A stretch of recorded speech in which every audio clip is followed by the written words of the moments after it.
Bonjour à tous. On va commencer cette table ronde.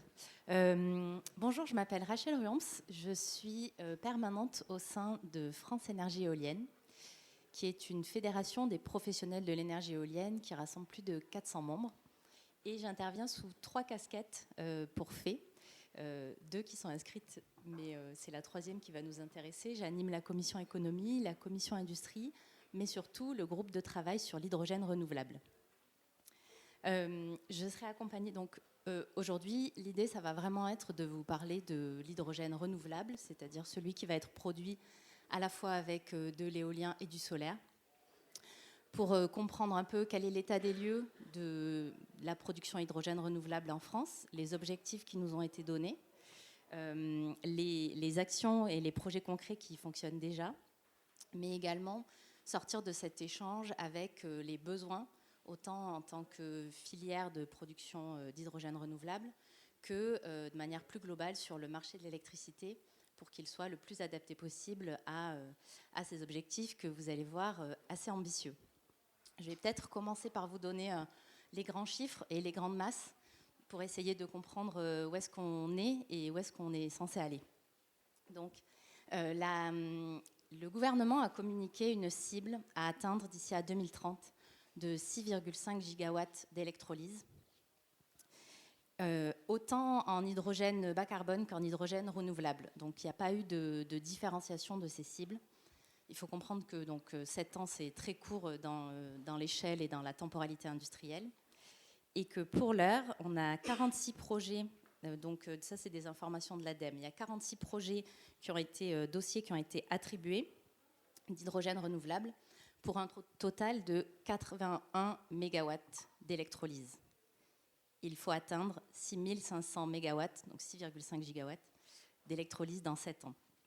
Ce qui nous laisse encore une marge de 6419 mégawatts à attribuer. Bonne nouvelle, il y aura de la place pour tous vos futurs projets, mais qui nous pose une vraie question aussi sur comment est-ce qu'on va passer cette marche, comment est-ce qu'on va y arriver, et surtout, comment est-ce qu'on va trouver les 34 TWh d'électricité supplémentaires qui vont devoir être attribués pour faire fonctionner ces électrolyses. Dans les 7 prochaines années, notre pari, c'est que ça viendra de la combinaison de l'éolien et du solaire, puisqu'on parle bien de combinaison de production d'électricité supplémentaire sur le réseau électrique. Et donc, pour vous en parler et pour vous présenter les pionniers qui ont des projets dans ces 46 dossiers retenus, dont il faut savoir que moins de 10% sont actuellement en opération, j'ai le plaisir d'accueillir avec moi sur scène Timothée David, responsable territorial pour Haynamix, Dominique Darne, qui est cofondateur de INTI, d'un consortium d'hydrogène renouvelable, et Louis Longhini, qui développe des projets hydrogène pour la société de Valorem, qui est un producteur électrique éolien, solaire et autres. Je pense que la première question que j'aurais à vous poser, c'est déjà est-ce que vous pouvez nous présenter l'un de vos projets et peut-être très rapidement les difficultés que vous avez pu rencontrer ou non et les usages de ces projets. Bonjour à tous et toutes. Donc, côté Haynamix, nous, on développe des projets qui adressent le marché de la mobilité lourde et le marché de l'industrie. Sur le marché de la mobilité, on est sur des projets de petite puissance, alors de 1 à 5 mégawatts. Et aujourd'hui, parmi les projets qui sont en opération, on a notamment le projet, la station d'Auxerre, qui tourne depuis 2021 et qui est sourcée en électricité verte à partir des garanties d'origine. Pourquoi ? Parce que tout simplement des PPA qui adressent des projets de cette puissance, on n'en trouve pas, ou alors à des tarifs incroyablement élevés. En revanche, on est sur des projets avec des industriels, notamment ici à Lyon, dans les vallées de la chimie, avec un gros industriel de la chimie qui s'appelle Domo Chemical, pour produire de l'hydrogène décarboné d'une puissance d'environ 85 mégawatts d'électrolyse, pour fournir la matière première dont il se sert pour fabriquer des polyamides. Aujourd'hui, il est trop tôt pour s'intéresser très pragmatiquement au contrat de sourcing électrique. En revanche, évidemment, tous les projets qu'on développe ont vocation à avoir une partie tout ou partie en électricité verte. Pourquoi je dis en partie? Parce que sur des projets de cette puissance-là, vous allez être, il faut bien comprendre qu'on va faire face à une difficulté, c'est qu'il va falloir soit surdimensionner très largement l'actif de production renouvelable, soit surdimensionner très largement, pour répondre à l'impératif de corrélation temporelle, soit dimensionner très largement l'actif de production d'électrolyse et de stockage. C'est très intéressant quand on n'a pas de contraintes économiques. En revanche, quand on vend l'hydrogène à l'industriel qui s'en sert comme matière première dans son process, lui, effectivement, il va regarder combien ça lui coûte à la fin. Donc, il faut trouver un équilibre suffisamment intéressant pour que la logique de décarbonation qui est derrière ce projet-là ne soit pas un vecteur affaiblissant le vecteur économique. Bonjour à toutes et à tous. Nous, chez INTI, on intervient exclusivement sur la mobilité, donc pas du tout le secteur industriel. Et un des projets phares qu'on mène, c'est celui de Dijon Métropole Smart Energy. Grande volonté de la collectivité de décarboner son transport et ses bennes à ordures. C'est un projet qu'on a initié en 2019. On a été assez innovant en faisant une société de droit privé avec une collectivité territoriale. Et au fur et à mesure que le projet se développe, les sujets s'identifient. Un des premiers sujets, c'est la technique des électrolyseurs, de la distribution qui sont asservis à des besoins très spécifiques des véhicules, des cycles de rentrée et de sortie des véhicules. Donc il faut qu'on puisse charger les véhicules dans un ordre qui est généralement nocturne. Fin de journée, les chauffeurs reviennent, déposent leur véhicule. Donc, toute cette gestion-là, aujourd'hui, elle est naissante sur la partie technique. Sur la partie légale et réglementaire, oui, l'achat, la vente d'hydrogène, on a tous besoin de contrats longs. Et on a beaucoup travaillé avec Rachel pour obtenir que les collectivités territoriales puissent signer des corporate PPA long terme, sans remise en concurrence périodique, ce qui est essentiel pour que nous, on puisse faire nos investissements. On n'a pas gagné la bataille pour l'hydrogène, on l'a gagné pour le gaz. On ne sait pas ce que ça veut dire le gaz. Peut-être l'hydrogène est un gaz. Donc voilà, on a des sujets aussi de ce type-là. Les véhicules, il faut savoir que le premier bus articulé, pile à combustible, a été livré 2020, je pense, à Pau. Donc on n'a pas de série. On a des prix très élevés, trop élevés. C'est vrai pour le camion. On travaille sur une offre de service avec nos amis Alpic, à l'image d'un écosystème qui a été monté en Suisse où il y a la production d'hydrogène, le transport, la distribution et les camions pour que finalement l'utilisateur ait eu un service au kilomètre. Donc tous ces sujets-là ralentissent, je pense, en partie. Tout n'est pas la faute de l'État et des systèmes d'aide. Mais c'est vraiment un sujet où tout le monde est en train de déflorer, de mettre en œuvre. Et quand on rajoute, pour faire le lien avec les énergies renouvelables, ce qui s'est passé l'année dernière, c'est que tous nos modèles économiques qu'on a avancés alors qu'on avait un prix moyen marché 40, 45, 50 euros du mégawattheure, s'est effondré avec des prix en centaines d'euros. On a atteint des pics à 1000 euros et des contrats d'approvisionnement. Donc, le lien avec le renouvelable, et c'est ce qu'on est en train de mettre en œuvre à Dijon, c'est que si les collectivités, en l'occurrence, mais ça sera la même chose avec les transporteurs, si on parle de mobilité, mais je pense que les industriels vont avoir la même question, on ne peut pas dépendre exclusivement du marché. Donc, le lien avec la prévisibilité de l'énergie renouvelable, on fait un investissement à T0 et sur les 20 ans, 25 ans, 30 ans qui viennent, on est capable de livrer un prix de l'électricité ferme, clair, potentiellement indexé, mais marginalement. Le prix de l'hydrogène, pour celui qui fait l'investissement du véhicule ou de la bascule industrielle, a une visibilité. Aujourd'hui, sur le transport, on se bat au centime d'euro. Donc, on ne peut pas être décorrélé. Alors, les aides, aujourd'hui, il y en a probablement pas assez vite. Mais il y a un moment ou un autre, les industriels, notamment des véhicules, doivent diviser leur prix de véhicule par 3 ou 4, grosso modo. un bus hydrogène, ça vaut. Alors à Pau, on a des sièges en cuir, des poignées en cuir. Monsieur Bayrou a fait un choix fort, mais on est au-delà du million d'euros. Quand un bus diesel, c'est 200 000 euros, 150 000 euros. Donc il y a une marche extrêmement importante. Donc, il faut de l'offre, mais ici aussi il faut de la demande, côté véhicule, côté utilisation industrielle, et que ces bascules soient faites à des prix supportables pour tout le monde. Parce qu'en termes de mobilité, le marché de la mobilité lourde qui serait affecté par de l'utilisation hydrogène, qui ne peut pas aller vers de l'électrique, ce qu'il faut aussi faire comprendre en termes de pédagogie, on est sur quels ordres de grandeur? Aujourd'hui, en France, il y a 600 000 camions qui circulent. Il y en a environ 5% chaque année qui sont renouvelés. Un camion hydrogène, ça consomme, sur 100 000 km an, ça consomme à peu près 10 tonnes d'hydrogène, c'est à peu près 600 mégawattheures. Donc, quand on fait une bascule de 10% des 600 000 camions, on parle de 35 à 40 TWh en fonction du nombre de kilomètres parcourus. Les bus, en France, c'est à peu près 30 000 bus, et les autocars, c'est 60 000 autocars. Ça consomme, bon an, mal an, plus ou moins les mêmes quantités. Donc les volumes d'hydrogène requis pour la mobilité sont très importants, et les volumes d'électricité pour le produire sont aussi extrêmement importants.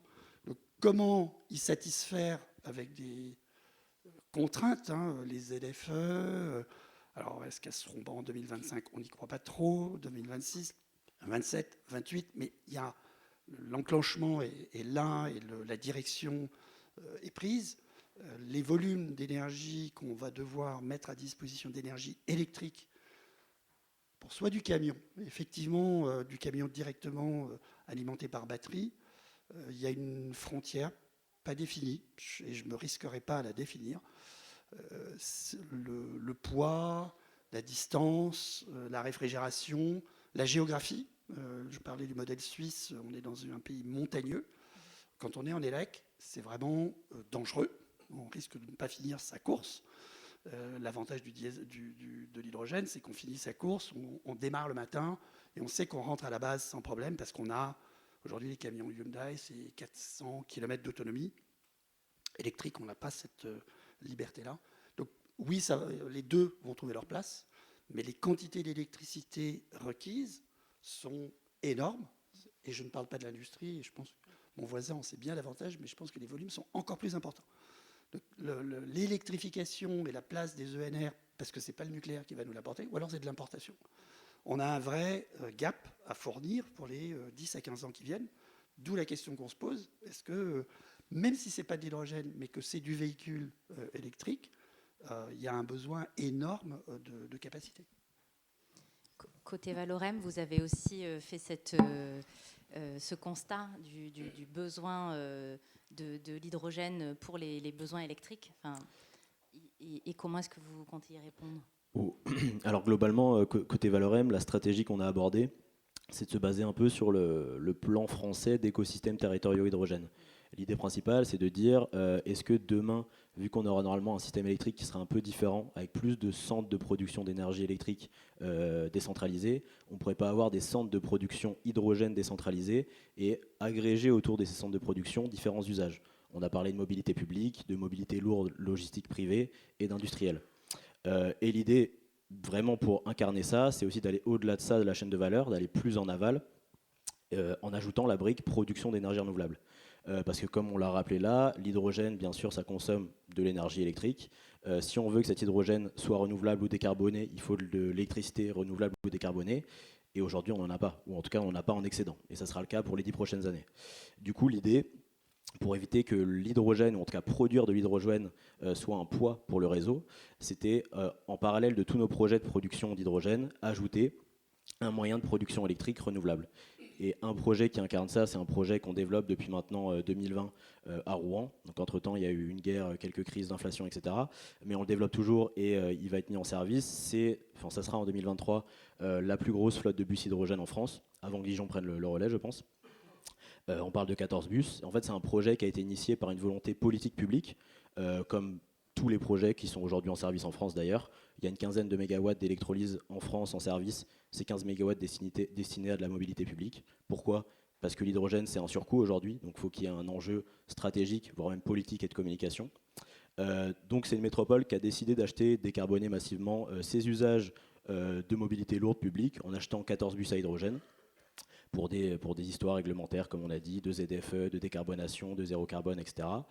Par contre, on s'est vite aperçu que faire un projet uniquement basé pour des usages publics, ne serait-ce que contractuellement, comme on a dit, comment faire un contrat à long terme entre des privés et une entité publique, c'est compliqué, et aussi d'un point de vue échelle, en fait. Aujourd'hui, avoir juste une flotte de bus à alimenter, ça ne permet pas de massifier la production et donc on n'a pas d'économie d'échelle. Du coup, ce qu'on a vraiment embrassé, c'est cette partie écosystème en agrégeant à cette flotte de bus toute une partie d'écosystème industriel local. Bon, on a la chance d'être à Rouen, qui a un énorme bassin industriel et un énorme bassin hydrogène existant. Donc en fait, on a déjà des consommateurs d'hydrogène qui aujourd'hui consomment de l'hydrogène gris issu de vapeur au formage et qui est aussi très sujet au prix du gaz. Et on sait que dernièrement, il y a eu beaucoup d'évolutions là-dessus. Donc on a des industriels en face de nous qui sont prêts en fait à franchir le cap de passer d'un hydrogène carboné à un hydrogène renouvelable. Et en massifiant ces différents industriels qui aujourd'hui consomment déjà de l'hydrogène en ajoutant ce nouvel usage qui est de la mobilité publique, on arrive à massifier et à avoir une économie d'échelle qui est raisonnable pour avoir un projet qui va être en service. Et en parallèle, comme je l'ai dit, pour avoir vraiment toute la chaîne de valeur et que l'hydrogène ne soit pas juste un vecteur de décarbonation locale pour faire de la communication, mais vraiment en fait un vecteur de transition énergétique, on développe en parallèle un parc additionnel, donc un nouveau parc qui n'aurait pas existé sans le projet de production d'hydrogène, un parc photovoltaïque de 15 MW crête qui permettra d'alimenter entièrement le projet de production d'hydrogène. Voilà un peu comment on essaye de reboucler un peu la boucle, de s'assurer aussi d'avoir un coût de l'hydrogène produit long terme à prix fixe. Pourquoi ? C'est parce que derrière, on a un actif d'énergie renouvelable qui produit à prix fixe et on a une visibilité long terme dessus. Voilà un peu la stratégie de développement de Valorem. Merci beaucoup, c'est très intéressant d'avoir justement ces trois visibilités de production électrique, production hydrogène et mobilisation des consommateurs, des nouveaux usages. Vous l'avez dit, en fait, pour l'instant, l'off-taker, dont on parle dans le jargon, mais donc le consommateur final, pour l'instant, c'est beaucoup des politiques, enfin des communautés, oui, des collectivités territoriales qui font des choix, qui font des choix forts et des choix politiques qui sont assumés. Parce que le modèle économique, comme toute industrie naissante, est en train de se structurer. Ça pose la question du besoin, en fait. Vous, en tant qu'industriel, vous avez eu la chance de réussir ou d'être sur le point de réussir à finaliser vos premiers projets. Mais finalement, quels sont vos besoins à la fois vis-à-vis de l'État, donc vis-à-vis du soutien, mais aussi peut-être du côté des consommateurs, pour passer à l'échelle et pour sortir de, je vais être méchante, sortir de l'anecdotique, sortir de ces premiers pionniers dont on a besoin. Hein. Je vous encourage, si vous représentez une collectivité territoriale, à faire ce choix. Mais comment est-ce qu'on passe à l'échelle et comment est-ce qu'on déclenche autant du côté de la consommation que du côté de la production, un vrai passage à l'échelle? Mais en fait, le sujet, il est bien celui-là. Avoir des early adopters tels que les collectivités aujourd'hui sur des petits projets, enfin petits, entendons-nous, hein, c'est quand même beaucoup d'argent et des belles marches à franchir déjà. C'est pour pouvoir réussir demain les projets de plus grande puissance. Parce qu'il faut bien avoir en tête que la filière globale de l'électrolyse, elle se structure, c'est-à-dire y compris les équipementiers et les fabricants d'électrolyseurs sur les différentes technologies. Donc, c'est par des projets de 1, 2, 3, 5 MW qu'on arrivera à faire des projets de 50, 100, 150 MW. Et on ne pourra pas, un industriel n'acceptera pas d'être celui qui essuiera les plâtres. Donc il y a moins d'enjeux à ne pas faire tourner deux bus au début de l'histoire que d'arrêter la production d'un industriel tout court. Donc voilà, c'est juste pour expliquer pourquoi on part sur des projets de petite puissance et tout le monde en a besoin, toute la filière. Ce qu'on peut attendre de la part des pouvoirs publics, c'est sans doute une simplification. Alors, excusez-moi de dire quelque chose d'évident, qui semble évident, mais on est en France, donc faire simple, c'est pas toujours le plus évident. La loi d'accélération des ENR l'a bien montré. Je pense qu'il y avait une très forte volonté, il y a eu des marches franchies. Pour autant, on est encore dans quelque chose d'assez complexe et lourd. Donc il faut faciliter les choses pour accélérer le développement des projets des ENR. Parce que le développement d'un projet d'électrolyse de l'eau, c'est à peu près le même temps de développement qu'un parc de développement ENR. Donc il faut quand même faciliter ça. D'autre part, on a les logiques liées aux ICPE sur le stockage de l'hydrogène. On a aujourd'hui des réglementations pour des déclarations, des autorisations environnementales par rapport au stockage d'hydrogène qui sont assez lourdes, ou en tout cas qui prennent du temps. Et effectivement, si on veut pouvoir accélérer le développement des projets avec des tailles intermédiaires, il faut sans doute faciliter ça, de telle sorte que par rapport à une production d'électricité qui de fait est intermittente liée aux ENR, on va avoir besoin de capacités de stockage forcément d'hydrogène un peu plus importante. Donc si on a une réglementation qui facilite cette capacité de stockage, c'est plus simple. Et enfin, je pense qu'on a aussi l'enjeu qui concerne directement l'État, c'est que l'État s'est engagé dans un plan de développement de l'hydrogène, a fait des annonces très importantes, a mobilisé des acteurs qui se sont lancés dans la démarche. Et aujourd'hui, on est face à des lourdeurs administratives qui font que les guichets d'aide prennent des retards et des retards.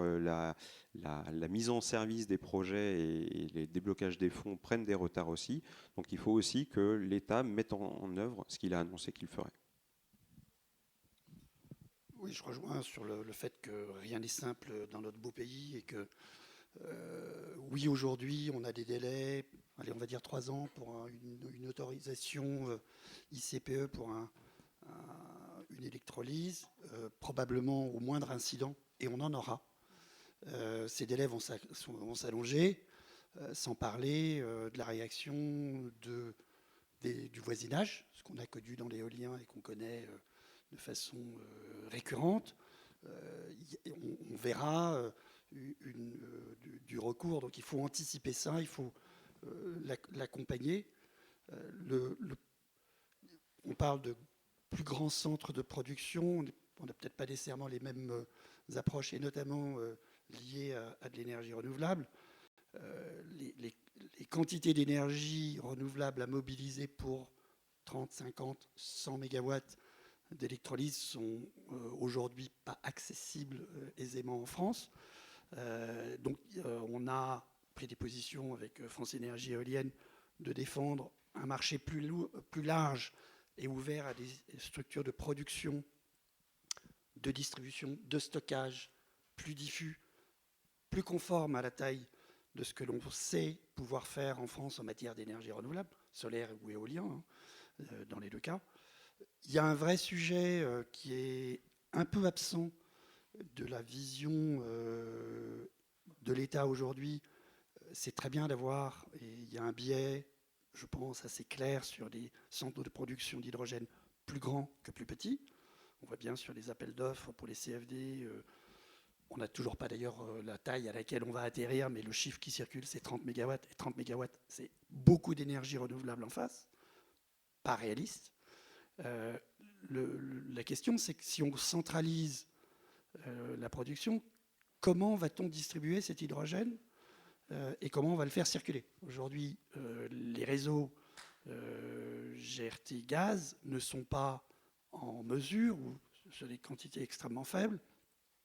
Donc il y a un maillon qui manque entre le lieu de production et les lieux de consommation, qui n'est pas aujourd'hui résolu, qui est bien pour l'industrie si on fait de l'électrolyse en masse avec un gros consommateur sur site, aciéristes, verriers, cimentiers, tout ça, ça marche bien. Si on veut faire du diffus, et notamment on est loin derrière l'Allemagne en termes de stations de distribution, l'Allemagne a plus de 100 stations de distribution d'hydrogène pour la mobilité. Si on doit développer ça, il y a un maillon qui manque. C'est véritablement la logistique de l'hydrogène et sa répartition sur le territoire, et de ne pas l'avoir que à Dunkerque, à Fos-la-Vera, Feyzin pour les Lyonnais, où on a des grosses consommations. Il faut travailler aussi sur ce volet-là et tout ce qui tourne autour, c'est-à-dire l'intégration. Il n'y a pas de marché aujourd'hui d'hydrogène, c'est extrêmement peu fluide. Il faut aussi commencer à inventer cet outil pour pouvoir échanger de l'hydrogène là où il est en surplus et là où il est en besoin. Donc il y a un amorçage et les prémices, on l'a vu dans l'électricité, le marché électrique, ce n'est pas un marché très ancien, mais on s'en est emparé il y a déjà un certain nombre d'années. Il faut le mettre en place assez rapidement, ou en tout cas de donner des outils pour pouvoir le monter et pour pouvoir diffuser le plus largement possible l'hydrogène. Je rejoins tout ce qui a été dit, et on peut voir un corollaire à tout ça. Comment les instances publiques peuvent aider la filière, c'est déjà en comprenant ce que c'est l'hydrogène. Globalement, ce qu'on voit aujourd'hui, c'est qu'il y a eu des feuilles de route stratégiques qui ont été élaborées tout d'abord par le ministère de la Transition énergétique, puis par le ministère de l'Industrie. Maintenant, demain, c'est France 2030. C'est pas en mettant 10 milliards sur la table et en disant on va mettre 6,5 gigawatts d'électrolyse en France qu'on va vraiment faire émerger une industrie. Ceci étant dit, aujourd'hui on a des directives européennes qui arrivent et qui sont même arrivées par la Commission via le RED III, Renewable Energy Directive, qui fixe des taux d'intégration des énergies renouvelables dans l'énergie primaire et aussi des taux d'intégration d'hydrogène renouvelable dans l'industrie. Donc c'est des usages déjà existants. Faut savoir que l'hydrogène, avant d'être une solution, c'est un problème. C'est 3% des émissions de CO2 en France. Si on suit un peu cette directive RED III qui est au niveau européen et qui sera après diffusée sur les États membres, on a 42,5% de pénétration d'hydrogène renouvelable dans l'industrie à horizon 2030 et 60% à horizon 2035. On ne sait pas aujourd'hui comment trouver ces 35 voire même 40 TWh pour produire cet hydrogène renouvelable et l'utiliser dans l'industrie. Si demain, en plus, on doit l'utiliser dans des nouvelles industries, on a parlé des aciéries, des cimenteries, si demain, en plus, on doit l'utiliser pour décarboner la mobilité lourde ou d'autres formes d'usage, le méthanol, etc., encore une fois, on ne sait pas d'où vont venir ces électrons. Donc si on veut vraiment avoir une cohérence pour développer, et les instances publiques ont besoin de le comprendre, pour développer l'hydrogène qui soit renouvelable, décarboné ou quoi que ce soit, il faut juste que ce soit un vecteur de transition énergétique, il faut vraiment penser la chose d'un point de vue systémique, comprendre vraiment toute la chaîne de valeur, pas juste penser on va produire de l'hydrogène en mettant des électrolyseurs. Et donc derrière, c'est avoir des plans ambitieux de développement d'énergie renouvelable et d'énergie décarbonée, parce que bien sûr, on ne pourra pas décarboner toutes les industries sans nucléaire additionnel. Mais c'est vraiment ce principe d'additionnalité. Ces 40 TWh qui nous manquent, on ne les a pas, et aujourd'hui, on ne sait pas encore trop comment les avoir. Et quand on voit des moratoires sur l'éolien ou le photovoltaïque et des difficultés à faire émerger un débat public sur le nucléaire, c'est compliqué. Donc voilà. Et peut-être pour ajouter un point qui a été soulevé sur effectivement un changement de modèle économique qui va arriver de toute façon pour développer les modèles de production d'hydrogène renouvelable. Aujourd'hui, globalement, comment les entités publiques, que ce soit européennes ou nationales, soutiennent les projets d'hydrogène renouvelable, ils viennent subventionner les CAPEX, donc les investissements. Un changement de paradigme, ça va être en subventionnant non plus les CAPEX, mais les coûts de fonctionnement, via ce qu'on appelle les CFD, donc les compléments de rémunération. C'est comme ça qu'a permis l'émergence des énergies renouvelables en France et en Europe. Ce qu'on voit, c'est qu'il y a un seuil français qui sera en discussion autour de 30 MW. 30 MW, comment on va réussir à l'électrifier, personne ne sait. Par contre, on a un deuxième seuil au niveau de la Commission européenne et l'Innovation Fund qui est déjà arrivé, déjà en discussion, et qui va arriver avant le mécanisme français, qui est autour de 5 MW. L'Europe, aujourd'hui, a une stratégie qui est différente de la France et qui est même peut-être plus réaliste si on veut vraiment avoir un hydrogène décarboné ou renouvelable. Juste en complément, effectivement, il y a quelque chose d'extrêmement positif, c'est l'Europe a mis des critères d'additionnalité, c'est-à-dire tout nouveau projet d'hydrogène vert ne peut être certifié vert que s'il contribue à l'émergence d'un nouveau parc d'ENR en face. Extrêmement positif pour favoriser l'émergence de solutions de production d'électricité décarbonée. En revanche, on a le critère de corrélation temporelle, d'abord mensuelle et demain à l'heure. Imaginez bien, et c'est ça, quand vous dites qu'il faut comprendre comment fonctionne l'électrolyse de l'eau, enfin, quand on a des électrolyseurs qui ne peuvent bien fonctionner, qui ne sont performants et qui peuvent durer dans le temps que si ils fonctionnent en base, c'est-à-dire environ 8000 heures par an, et qu'en face on dit si vous voulez de l'hydrogène vert, il faut que vous ayez une corrélation horaire avec l'hydrogène décarboné, on voit bien là qu'il y a quelque chose qui va... Enfin, voilà, il ne faut pas être sorti de Polytechnique pour comprendre qu'il y a un truc aberrant. Donc, comprendre comment fonctionne la filière, c'est effectivement rentrer un petit peu dans la technique pour ne pas sortir des choses qui peuvent être considérées comme aberrantes. En fait, j'ai l'impression, à vous écouter, qu'à demander des critères extrêmement restrictifs et extrêmement...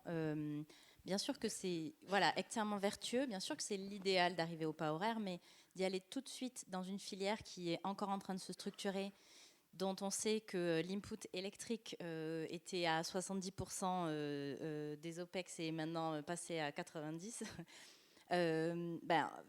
finalement, de vouloir être extrêmement vertueux, c'est aussi une façon de bloquer l'émergence de la filière ou de la retarder, qui est de toute façon qui n'est pas favorable pour nous tous.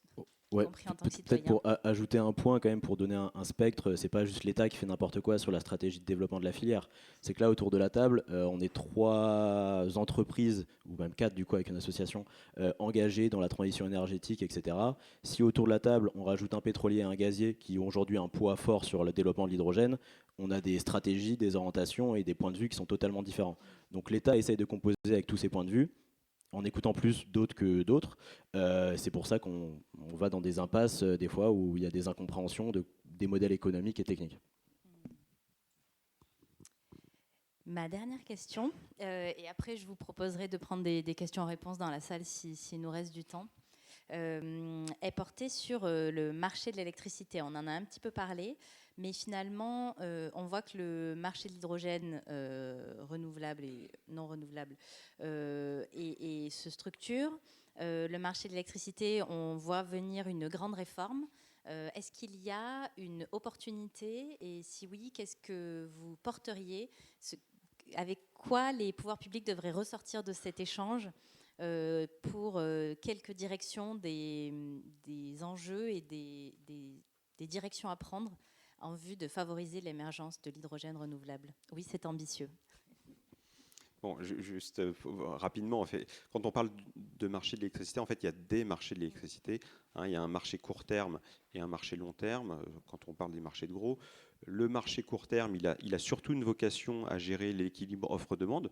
Et d'ailleurs, il fonctionne plutôt bien parce que c'est grâce à ça que cet hiver, on n'a pas eu de coupure, malgré tout ce qu'on peut dire de mal, effectivement. Mais voilà, il fonctionne plutôt bien avec une volatilité des prix qui impose un signal prix permettant aussi d'avoir des comportements plus vertueux dans des moments où on en a besoin. Après, il y a le marché long terme. Et attention, le marché long terme, quand on parle d'électricité, c'est 3 ans.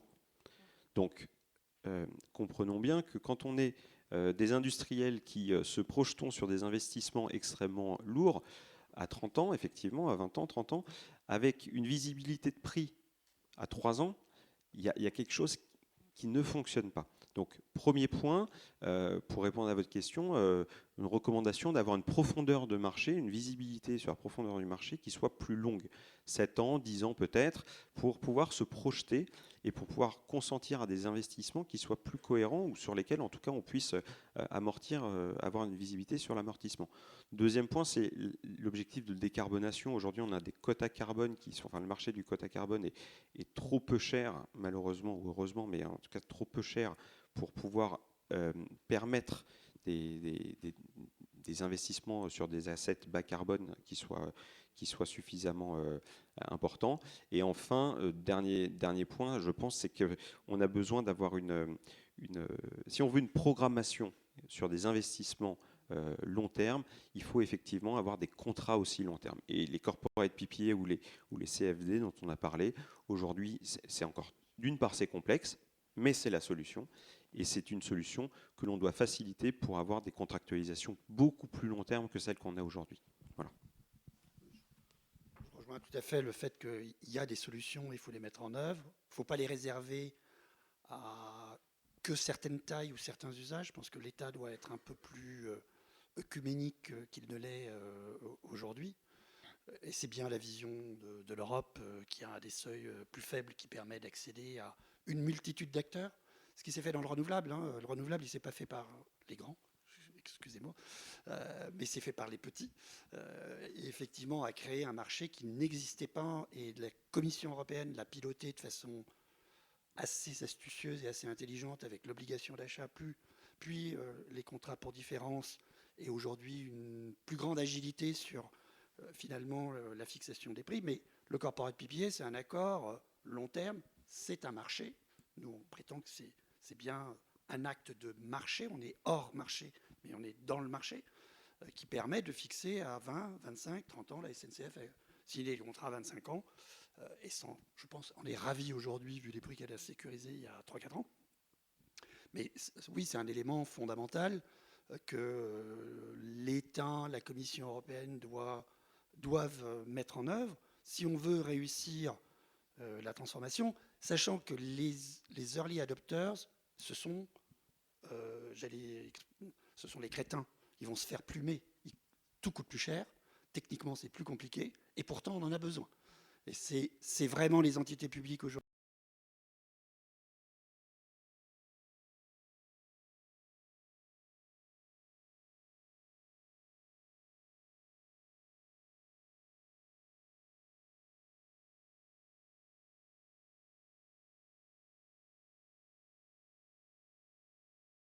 Du prix de l'électricité, il n'est pas nécessairement parallèle. Il faut en créer les prémices, de façon à ce que les acteurs puissent travailler dessus avec ce qu'on a tous fait dans le marché de l'électricité, des prévisions, alors qui sont fausses la minute où elles sont publiées, mais elles nous guident tous. Elles guident les banquiers, elles guident les investisseurs. Il va falloir mobiliser des montants très importants de fonds propres. Ça ne se fera pas sans une sécurité. Et cette sécurité, aujourd'hui, dans l'hydrogène, il n'y a pas un banquier, il n'y a pas de fonds d'investissement, il n'y a pas de fonds d'infrastructure véritablement qui vont massivement. Il faut créer ces conditions-là pour que ça décolle. Donc c'est vraiment aussi c'est des aspects contigus, on va dire, mais qui sont essentiels pour créer une vraie politique cohérente, complète, permettre de décoller, quoi. Ouais, je ne vais pas paraphraser ce qui a été dit sur le besoin d'avoir de la visibilité long terme sur des coûts d'achat d'énergie. Je pense que tout le monde est d'accord là-dessus, et je pense que ça va s'orienter là-dedans. Les initiatives aussi publiques françaises sur la mise en place de fonds de garantie pour faciliter la création de PPA entre deux privés, c'est bien sûr à encourager. L'initiative de la BPI qui vise à stimuler les PPA en gérant un fonds de 500 MW, c'est à encourager.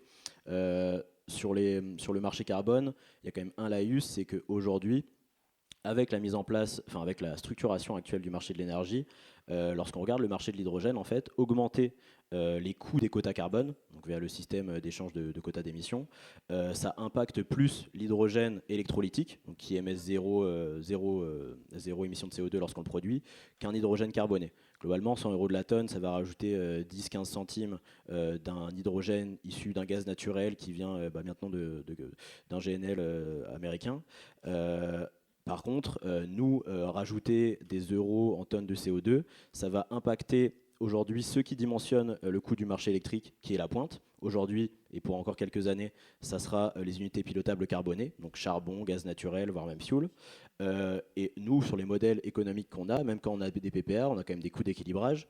Lorsqu'on va consommer de l'électron, ajouter ne serait-ce que 10 € du mégawattheure, ça vient nous impacter de 50-55 centimes d'euros du kilo. Donc, ce qui n'est pas comparable par rapport aux 10 centimes d'une unité qui produit du gaz, de l'hydrogène très carboné. Donc, ce système d'échange de quotas carbone, bien sûr qu'il faut qu'il augmente, et je pense qu'il va augmenter, parce que normalement, il vise à stimuler les moyens de production, même les moyens de production industrielle ou d'énergie ou ce qu'on veut, décarbonés et bas carbone, en l'impactant économiquement. Par contre, aujourd'hui, avec le fonctionnement du marché électrique, on a vraiment cette incohérence. Si on augmente les coûts des quotas carbone, ça impacte plus un hydrogène électrolytique zéro carbone qu'un hydrogène fortement carboné. Après, l'État français peut s'inspirer d'un modèle qui est celui de la Suisse, qui a créé un espace économique pour l'hydrogène en taxant les non vertueux. Et on est détaxé à partir du moment où on est vertueux. Ça a été la tentative qui a créé des bonnets rouges, je crois, à l'époque, mais qui était probablement une voie assez efficace, l'écosystème suisse de transport décarboné n'existerait pas sans cette taxation qui fait qu'il y a une vraie incitation à basculer et à changer de modèle et à tous les acteurs économiques de s'en emparer et de faire émerger des solutions cohérentes. Juste, en fait, je me rends compte que c'était tellement évident pour nous trois, sans doute, qu'on ne l'a pas dit, mais sans doute la première chose, la première réforme dans le marché de l'électricité, c'est de décorréler le prix de l'électricité des prix du gaz. Hein. Enfin, voilà, c'est sans doute, s'il n'y avait qu'une chose à faire, ça serait peut-être celle-là déjà. Il nous reste très exactement 5 minutes. Je vais prendre une ou deux questions dans la salle si vous en avez. Et demander à mes intervenants de commencer à penser à leur phrase de conclusion pour cet échange. Mais est-ce qu'il y a des questions ? J'espère qu'on n'avait pas été trop technique, que c'était suffisamment compréhensible pour tous. Oui, je vous en prie.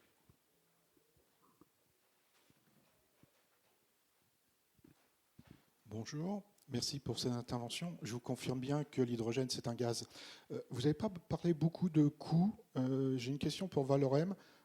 Sur votre projet en Normandie, avec 15 MW de PV, fonctionnant 1200 heures, je voudrais savoir bien à quel coût vous arrivez. Et deuxième question, une fois que vous avez produit cet hydrogène, comment vous assurez la sécurité d'appro côté demande d'hydrogène pour les industriels qui, eux, fonctionnent plus de 8000 heures, 8500 heures? Merci.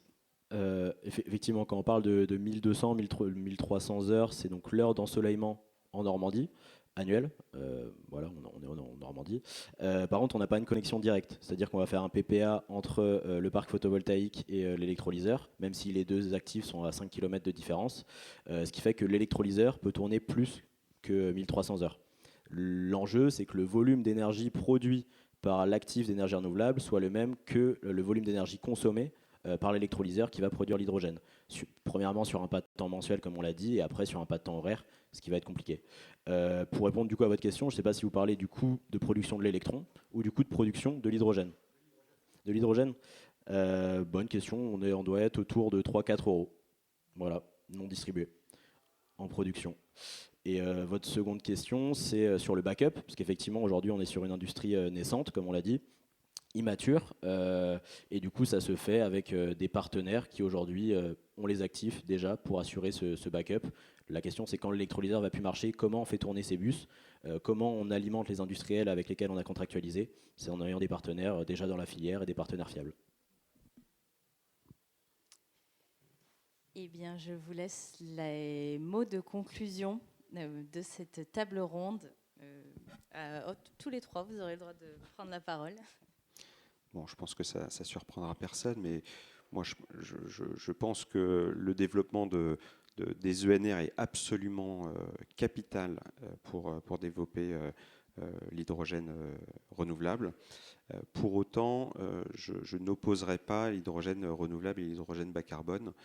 Je pense qu'on a besoin des deux. Les deux répondront à des besoins différents, à des objectifs différents. Et de toute manière, on va avoir besoin d'un mix électrique qu'on a la chance d'avoir bas carbone en France, extrêmement vertueux pour pouvoir répondre à tous les usages de l'électricité, dont celui de l'hydrogène électrolytique demain. Donc voilà, l'hydrogène vert est plus qu'essentiel. Il faut aller là-dedans. Évidemment sans restriction, mais l'hydrogène bas carbone répond déjà à un enjeu de décarbonation relativement ambitieux par rapport à l'hydrogène déjà carboné utilisé aujourd'hui. Donc utilisons ces deux leviers-là pour réussir la transition. On est d'accord, pas d'opposition, complémentarité. Il y a une complémentarité temporelle, ce qui est les 10 à 15 ans qui viennent, voire les 15 à 20 ans. Que fait-on ?